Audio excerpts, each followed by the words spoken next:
Here we go. We got a Louis coming in, and we are recording now. We'll welcome Louis, and then we'll get going.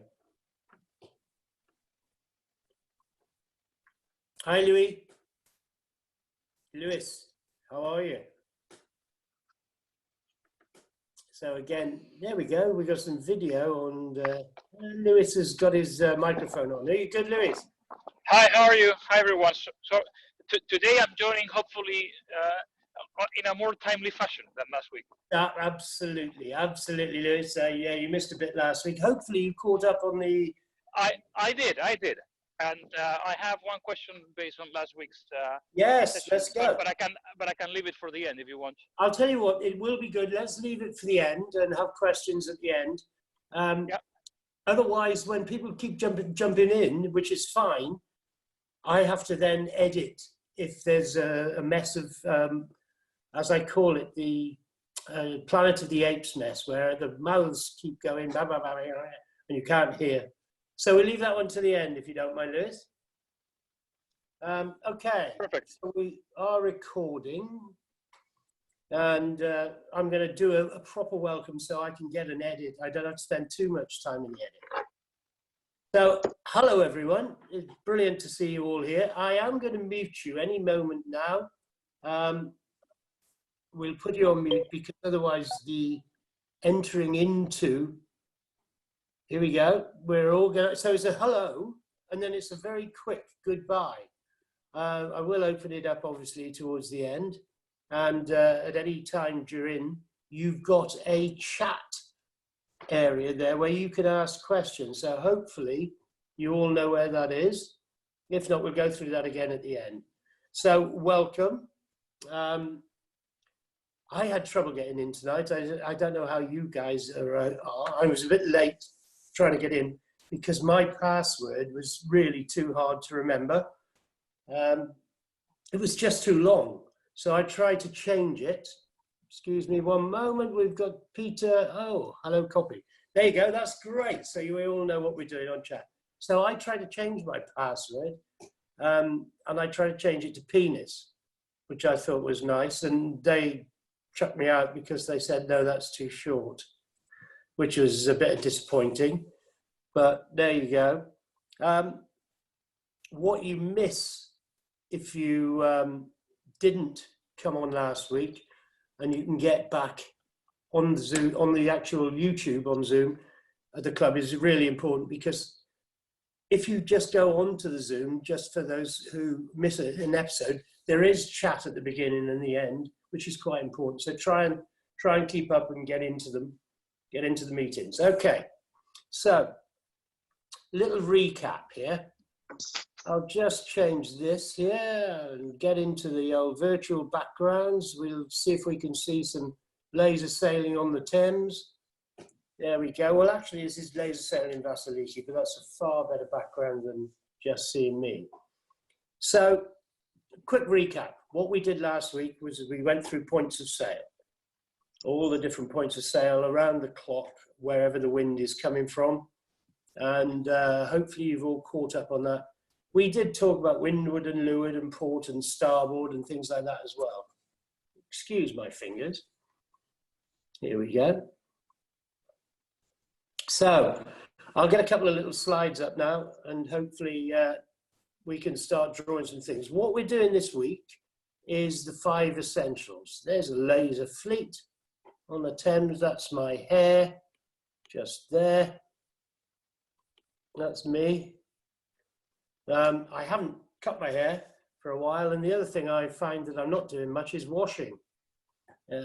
Probably a month now, but I've turned over a new leaf. I'm going to wash now once a month, whether I need it or not. So let's get into some slides. I don't know what you're seeing on the screen. It's quite interesting. We'll get down to here so I can start drawing. So this one here, the 5 essentials. This is a very simple drawing of what the 5 essentials are. Perhaps too simple. So number 1 here is our sail settings. We'll get a little pen up. Sail settings. Probably the most important. What do we do with our sails? Well, we have to change them. We have to let them in or out, depending on the point of sail we're sailing on. So sail settings, quite an important one there. I will go back to this little point of sail for those who weren't on last week. There we go. Here we have all our points of sail. And I'll blow into it a little bit. You might be familiar with that if you've caught up. But every time we go around, turn, tack, jibe, whatever we do, our sails have to change. I'm in a bit of trouble with my pens here, so bear with me. So, as we said last week, your sails here on a close haul course are tight in. As we go round and move on to our beam reach, we ease our sails out. And this is the one I remember, or find the easiest to remember. Our sails are halfway out. On a beam reach, our sails are halfway. As we go round again, bearing away, our sails come out even further. So we're easing our sails. The 5 essentials, probably the most essential, although if you don't do any of the other 4, nothing works. So they're probably all equally as important, as you'll see. So we have to change our sail settings as we go around, as we tack, as we jibe, as we turn round marks, whatever we do. I'm just going to go back to mute all. There we go, just so we know we've got a few little interferences coming in. Good.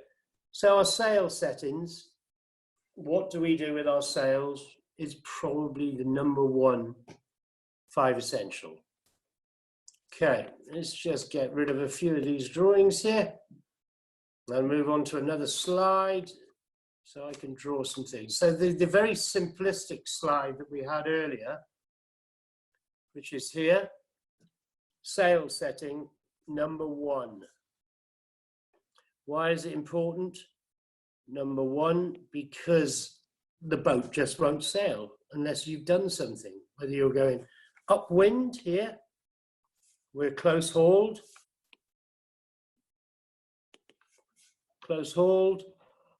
and we've got our sails tight in, haul them in close. As we bear away onto the reach, the beam reach, some of this is not very clear. That is a beam reach, because the wind is there on our beam. We've eased our sail out, and then when we've gone downwind, and this is called a broad reach, it's gone out again. The angle of the sails hasn't changed much. So most of this was in your point of sail. The second one, the daggerboard. Now, what is the daggerboard?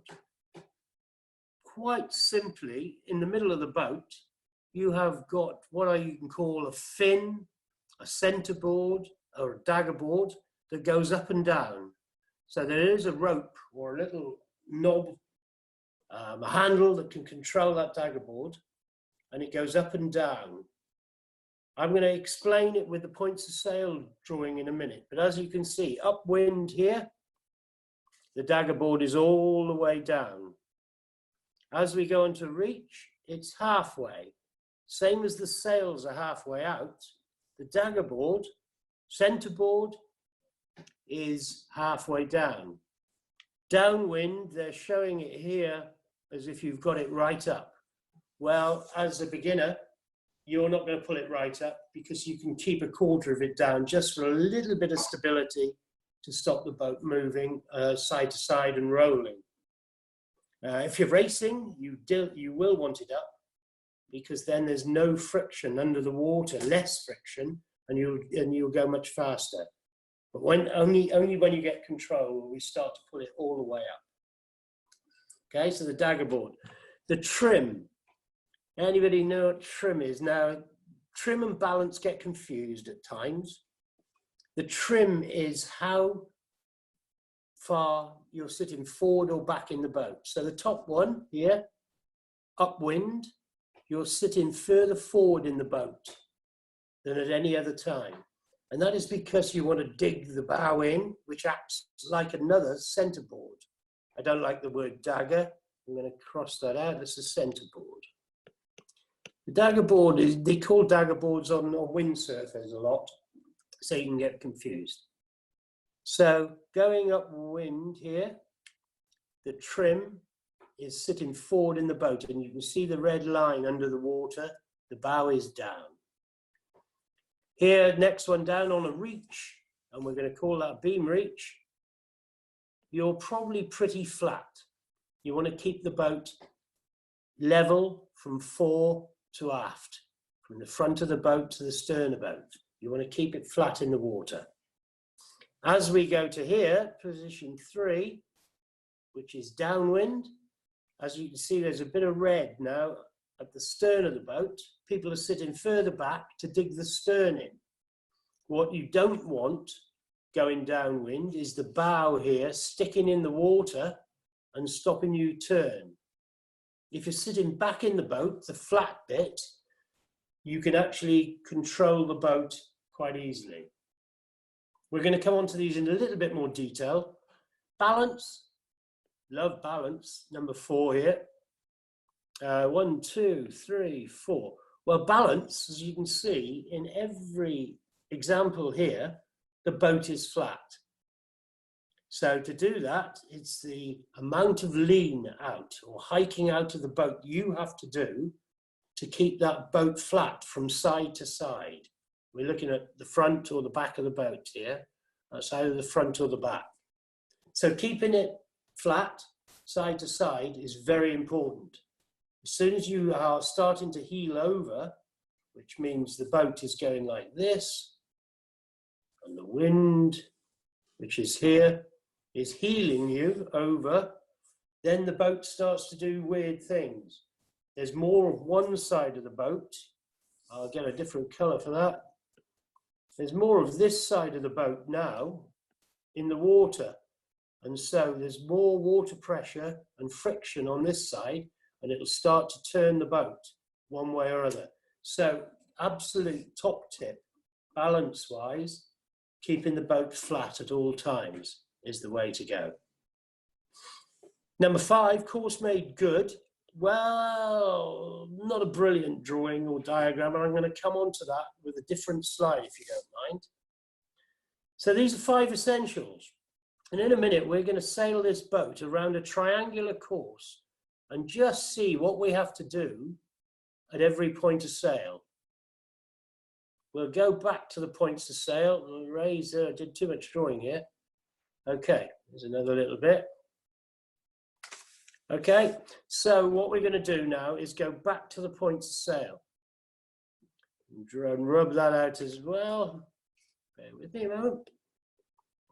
Okay, good.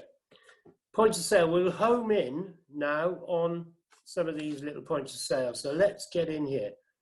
Close hauled. Okay, our sails are in tight. So one thing we've done. Number 2, if you're close hauled, the amount of wind blowing on the side of the boat means that to get things right, so sorry a second, don't know what's going on with my pens.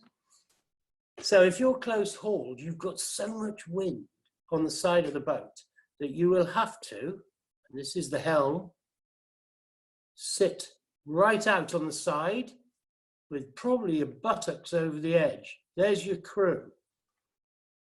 So when we come to what we call balance, and I'm doing balance first, let me give you that. We're trying to keep that boat flat. Buttocks over the edge, the heaviest part of your body is your head and your shoulders and your upper torso. You will need to lean out. Second one here, that's number 1, balance. Number 2, there's less heeling moment. The wind isn't tipping you over quite so much here, so you can probably sit a bit further in. Helm and crew. So as you turn onto your beam reach, here, helm and crew can balance the boat by sitting a bit further in. There's less wind because it's spilling out of the sails a bit more. So there's less wind trying to capsize you ultimately, and you can sit in. When you get to the broad reach here, on balance, you can sit much further in, and possibly the crew will be sitting on the other side to keep that boat flat. So balance, really important, keeping the boat flat by hiking your bodies out and then slowly moving in as you start to go downwind. Now, that's not always the case. If there's a huge wind here on the side of this boat, the crew will need to be back on this side. It's only in the lighter winds can they start to move across to the other side. So these are things, guys, that you'll only get from when you're in the boat. And as I said last week, I think it'll probably take you 3 years to get it right, which is a little bit of an overstatement. It's me that it took 3 years, only because I didn't pay attention.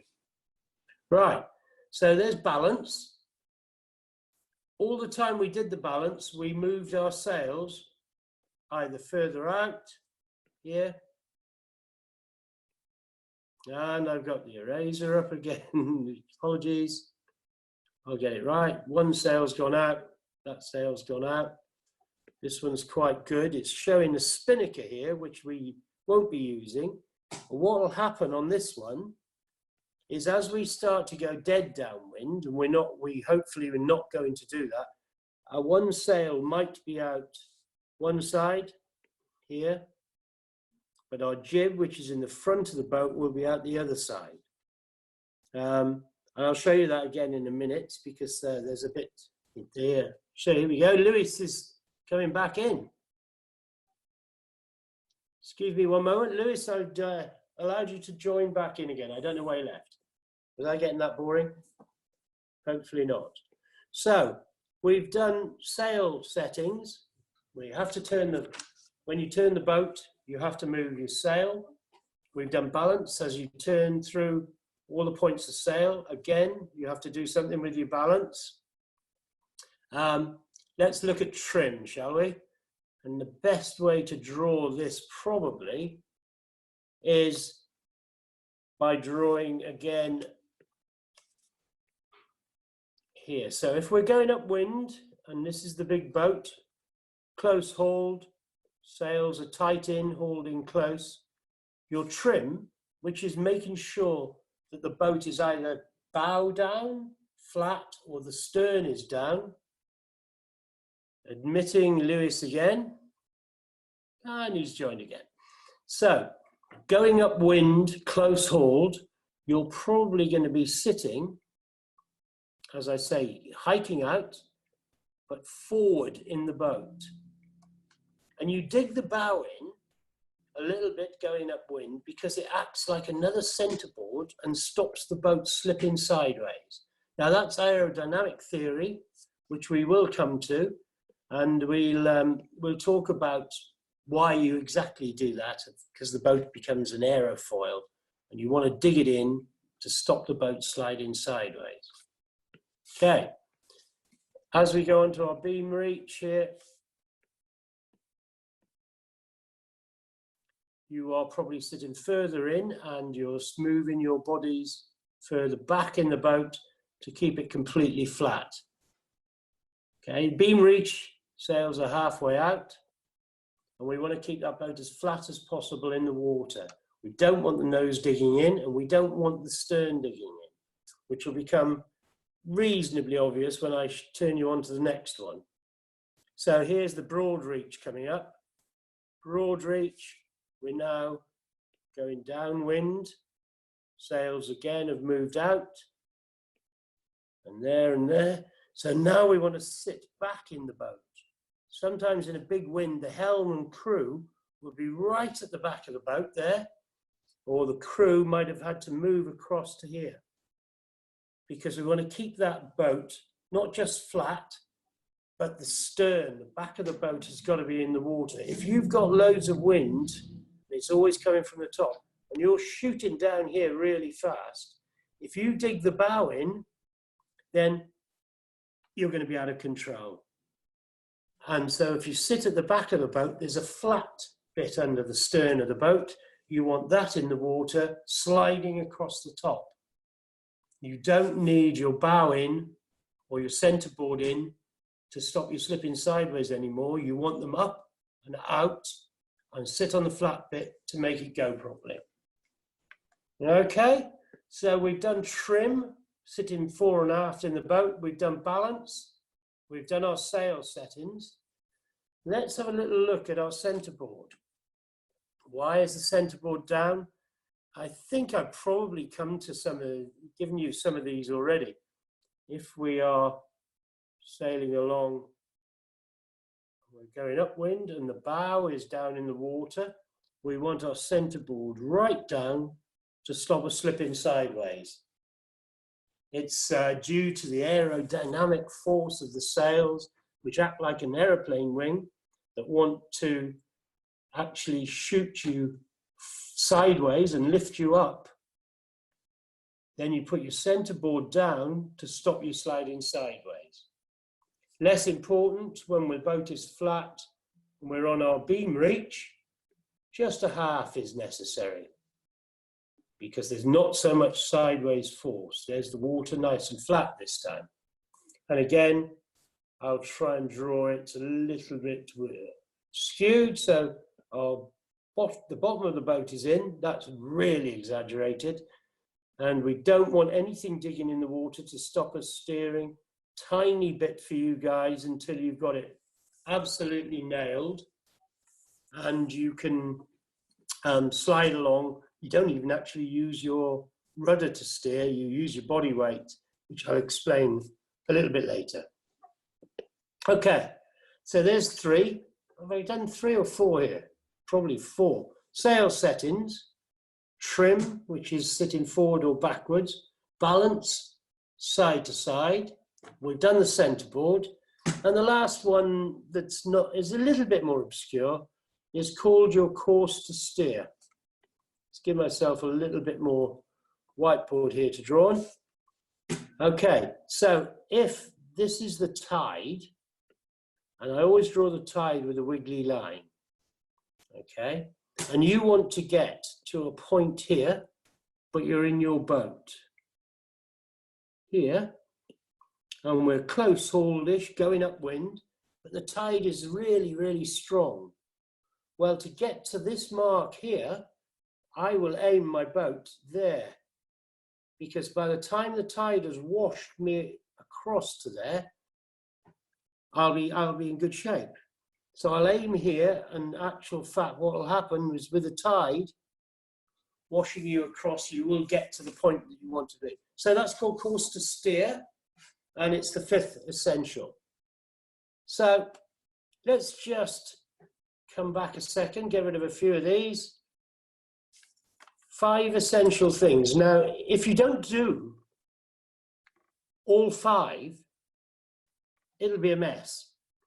And it might sound like there are lots of things to think about, but there are 5 really important things you do in the time that you'll turn from here to here, going upwind, close hauled. Sails have got to come in. Body weight has got to go forward. You will have to lean out of the boat to balance it. Okay, your centerboard will have to go down to stop you sliding sideways. And the last one's the course to steer. Well, that might be because there's an island here and you'll have to bear away and tack back, or because the tide is doing this and you want to get here, so you'll aim up there. So that's the 5th one, course to steer. And all of those 5 things have to happen. Otherwise, you'll capsize, you'll go slowly, you'll argue with your crew. Whatever happens, whatever the results of it is, pen only. I've got a new little command on my screen. So we'll come out of that just for a minute. We'll give you a virtual background. 5 essentials there. What kind of time have I got? Yeah, I'm going to move on to the next one quite quickly. So we've done nearly 30 minutes already. What I'm going to do is I'm just going to recap on what we talked about last week. So you've got a little idea about what's happening next week. And I think I've got some slides coming up down here. Port and starboard. Hopefully you've got that now. we talked about this being the port side of the boat, the red. Of course, I'll get a red pen up. This is port here. The left-hand side of the boat, all the way down here, is the port side of the boat. Port, left, 4 letters, how I remember it. And the other side, of course, is the green, and it's the starboard. So all this side of the boat is the green starboard side of the boat. So this, we realised, this guy sitting in this boat is obviously in the wrong place. So anybody any ideas? Although I won't put you back off mute, but why is he sitting over there? That's rubbish. He has to be sitting on this side here, the opposite side of the sail, to be able to balance that boat. So this drawing is very, very naughty. Don't know where I got it from. But next week we're doing collision regulations. Port and starboard will become very important, as will windward and leeward, etc., etc. So we hopefully you can go back and have a little look at last week's if you haven't seen it, so that we're ready. Here we go again, sitting on the wrong side of the boat. We're on port tack here, and what is he doing? He's sitting on the wrong side again. Can't get my pen. Should be over here. This guy on this side is sitting on the right side of the boat. He's balancing the boat. His weight is over here. The sail and the heeling force, which is blowing this way, will tip you over if you're not on the left side of the boat here, and probably leaning out because he's almost close hauled. Okay, so that's what we're going to go on to next week. I will actually do one quick thing. I'm going to start you going round a triangular course. See how you cope with this. I need something to draw a slide. Here we go. Bear with me one moment. We'll get rid of this. So this kind of combines the 5 essentials with the points of sail. We are sailing up here with our sails in, close hauled. We're sitting forward, but leaning out over the side of the boat to balance it. And we want to get up, all the way up to a point right at the top here. Now, I've drawn a big boat so you can see how we're sitting out. To get up to that point, we are going to tack all the way up. So really, my boat should be about this size, all the way up here. And every time we tack, we sit out, we keep forward, we have our sails in close. Our center board is all the way down to stop us sliding this way. The center board's down, we shoot forward, and we're going up to the very top here to go around what I'm going to call a buoy or a mark. Doesn't really matter what it is. Okay, so we're going all the way up to the top to go around a mark. The mark is here, and we're now approaching it on what is called, sails are on port, the wind is coming over our starboard side, so we're on starboard tack, and we're going to turn around this mark and go across here. This is just the first point on what I'm going to do is a triangular course. We want to go all the way up here, all the way across there and back. So next week we'll do the next leg. As we get to the mark at the very top here, this is where your 5 essentials come in. As we come up here, we are going to bear away and go that way. That's a terrible boat. Sorry about that one. Now, the 5 essentials. We have to ease our sails out to halfway. From close hauled and pulled in tight, we have to ease our sails out. Otherwise, we just can't turn. And when you've been in the boat for a little while, you'll know that. We have to move our body weight backwards slightly, but in a bit. We're not having to lean right out over the side anymore. That's called balance. We've moved forward. Sorry, we've moved backwards, I haven't drawn this very well. Getting overexcited. Our body weight would have been further forward here, and now we moved our body weight backwards and into the boat. Backwards is trim to keep it level fore and aft. Coming in is balance.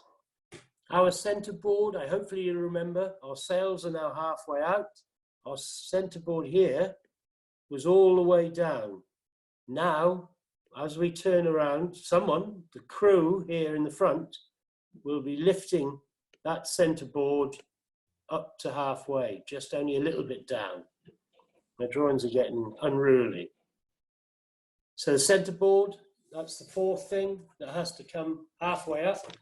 And the last one is we have to adjust our course to allow for the tide or islands, or in the case of the bloody river, rowers, pleasure boats. You're going to have a lot of fun with all that. If you can sail on the River Thames, you can sail anywhere in the world. It's got everything. Tides, the winds changing, rowers, as I say, and they'll come into the collision regulations next week. Okay, so there we go. That's kind of it for now. Let's open things up and see if you've got any questions. But before we do that, I'll just give you a little history of why I'm called the Water Rat. I think I promised to last week. Well, when I joined the sailing club, and we'll go back, we'll get ourselves a better screen. You don't want to see that whiteboard. Okay, so when I joined the club 12 years ago, I wandered into the bar. We've got a fantastic bar, if you've not been there. We're very blessed with a fantastic building, Undercrofts. We're in a perfect place on the river. And I walked in, there were quite a lot of old buggers around, as I call them. Not many people there under 60. And I walked up to the bar and met a guy who promptly said, well, hello, how are you? I've just been told to get off this stool because there's an old guy sitting on it and it's his stool. So we got on quite well. Within about a month of falling around in the river and getting cold and wet and jumping in the old buggers' boats, we decided to have a go at changing things a bit. And rather than just racing, we decided to go sailing up the river to the pub, just to try the boats out. This has now become known as river banking. He is now the mole. I'm the water rat. Our president is the badger. We have toads. We have 80 different animals' names at the club. Not all of them are used. Some of them are a bit derogatory. My girlfriend's dogfish. She looks like a dog and smells of fish. There are good reasons for a lot of these. The ferret's not a very nice person. You don't want to get to know him really. But there are 80 animals or vegetables names. I'll introduce a few of them because these will be people you come to meet. So that's the history of river banking. And the beautiful thing about Learn to Sail at our club is it's not just here's your course, 2 weekends, done. We invite you to sail in between. We give you a month to come sailing for free afterwards in case you want to join, in case you like us. And we take you river banking and wacky racing, which is short little races for people like yourselves where you can smash a few boats up. Don't really mean that. You can sail into each other without worrying too much about collisions because it will happen. So we do lots of things. River banking is a must. If you can get on a river banking session, you'll have a lot of fun and you'll meet lots of different people at the club. And let's go back to a nice little slide here. There we go. So there's the bare bones of the 5 essentials, everyone. Yeah, this is me again. We can have a little look at that. I'm going to open it up in a minute. Let's see what we can get on questions and question time. So hopefully I'm going to unmute you all. And although this may be the end of it, and in the recording, you're now free to throw things at me. Thanks for coming. See you next week. Good. Off you go. Anything to add? Any questions there, guys? Yeah, thanks very much. That was really helpful. Yeah, Thanks so much. Yes, Jack, come on. How do you know where the wind's coming from, especially if it changes? Okay, when you get very experienced, you feel it on your face. Okay, but that's again 3 years down the line, as I keep saying. There's many ways. So the sail at the front of the boat is called the jib, or genoa in some cases. If you go too close up to the wind, I'm going to actually get a little board up here. Let's see if I can get a whiteboard in very quickly. So if I'm sailing along up here, and I start turning up into what is called the no-go zone, and I start turning that far up, my sail starts flapping. I can't fill it up anymore. So your first indication of the wind changing or you going in a different direction, so you've either turned the boat up here, or the wind has changed from blowing from that direction to that direction. Okay. So your jib flapping is your first indication. On your jib, you've also got telltales, and I'm not going to go into it now. They're little bits of wool that stream back on either side of the sail. And if one starts fluttering and flapping, their sail is looking like that. And if they should be streaming straight backwards like that. If one starts flapping, the wind has gone to one side of the sail or the other, depending on which one's flapping. I see. So another indication, the boats in front of you change direction or they lose their wind. So there's many different ways of finding out where that wind's coming from. But the first one I would espouse is looking at your jibs, which is your front sail. In this case, if you're in a laser, you've only got one sail. But two boats with two sails, your jib will start flapping and your telltales will start drooping. Yeah? Then I used to advocate, and this hopefully is not on the recording, I used to advocate dropping your pants, soaking your bum and feeling it on your bottom cheeks. I think you are still recording, by the way. Sorry? I think you are still recording, just by the way. Oh, okay. Well, we won't get it in the edit. Okay. Any other questions, guys? How far can they lean over before you completely go over and fall in the water? Good one. Depends. So how far can you lean out? A hell of a long way. If there is lots of wind in your sail and you want to lean out to keep the boat upright, you can lean right back and get your head in the water. Yeah. But at what point does the boat tip over completely? If you don't lean, like how long will it, like how far up can the boat go? How far will the boat lean up, do you mean? Yeah, what's the angle that it can manage? Because you see people going along. That's an interesting one. If it gradually tips up, as the boat tips up, the mast falls away from the wind and the wind comes out of the sail and it comes back upright again. Okay, so if you're steering along in a proper way, you won't capsize. The boat will tip right up and heel right up. It's all about forces of lateral movement, etc., etc. It's quite technical, but I will go into it.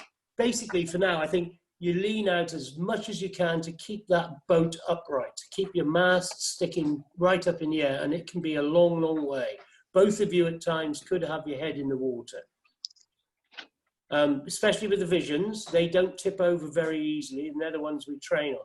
With an Enterprise, a big gust will go bang and flip you over straight away if you've not anticipated it and not leaned out, and various other things which we'll talk about. Does that help? Yeah, it's just really interesting to hear. It must be quite fun when you actually get pushed in the water, but I suppose it's not the goal. It is part of the course. We will do a dry land capsize drill, and I love to our level 2 course. Always we have high water at the end of the day on the Sunday, and I love getting in the river. I mean, I am 72 years old, this is just what the river's done for my complexion. The Thames is clean as a whistle. It's beautiful in there. Is that sarcasm? No, I do. I'm in the river every weekend. I'm doing a capsule drill or whatever, and nobody's ever been ill. It's lovely in there, and quite often now, doing courses this time of year, I'm glad to get in. Cools you down if you've been wearing a shorty wetsuit for the day, for the afternoon. And I generally find that, we talk to you about cold water shock and how to handle it when you go in the river and what you do before you get back in the boat and how to do a capsize drill. And nobody yet, apart from one student 5 years ago who had a bit of cold water shock and started hyperventilating and taking a bit of water in his mouth. And we're always on the boat with you when we do it and watch it. Everyone loves it in the end, I think. Nobody's complained. Anybody else on there? Are we happy? Come on in. I had a question from last week's session. Yeah. Yeah. It's a bit of a technical one about semantics, but it's been bothering me. So yeah. It makes sense to have a close reach and a close haul because the wind is coming from either port side or starboard. Would it then make sense that you would have a beam reach and a beam haul? No. Okay, let's start with close haul. Close haul means your sails are hauled in as close as you can, as tight as you can, and you're as close hauled to the wind as possible. That's the only time we use close hauled.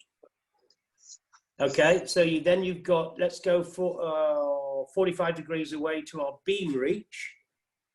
And there's a beam reach is a beam reach. You can't have a beam haul. But in between the close hauled, sails tight in, and the beam reach, which sails are halfway out, then you get what's called a close reach. Because it's in between the two, you use the close from close hauled and the reach from beam reach, and you've got a close reach. Okay, so understood. Yeah, that explains it. It wasn't clear from the drawing. The drawing seemed to imply that you had a close haul if your port was leeward, windward, and vice versa.